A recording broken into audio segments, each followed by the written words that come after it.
Benzi rinopeta, saga rinosvitsa, rambi rinokesha. Mr. Mangwanawe Tapasani Antomari words Chatam tomato Menyama taka fanike potato Internationally via Orlando Muri mambo ngoma ndete mando Vanu vanorira mdeke Sonaga sesikendi keke Bataulire anipenge Zungo bongo Wakashi woni tananguro Tango di madanguro Chatan kwa chirauro Diri mambo inifandike faro Wakashi woni tananguro Tango di madanguro Chatan kwa chirauro Diri mambo inifandike faro Zunguza misozi ndakapukuta Kungosvika udaiso waunguza Vana vadiki vona vorutsa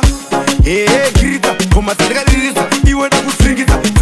vhiringidza pese pane vhiringidza jipa kuno beat nekukurumidza funga kuvadhiridza havana basa imbompera nomanyama ngoma ungapropera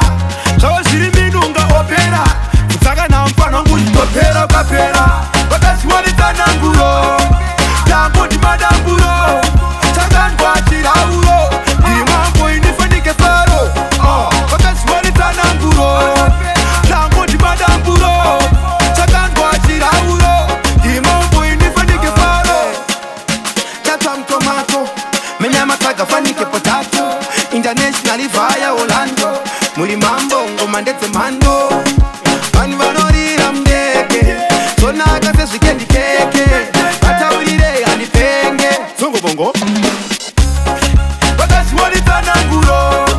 tango ndimadanguro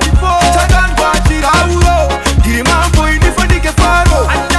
vakazviwanitsananguro tango ndimadanguro chakandwa chirauro ndiri mambo inifandike faro vakachiwanitsananguro tango ndimadanguro mukomana mukuru vanhu vanorira mudeke vaudze teuturu kusina beast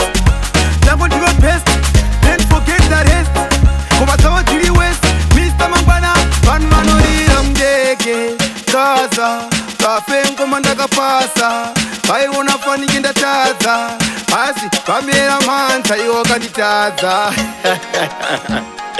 ukwekwe shekwe Rough man.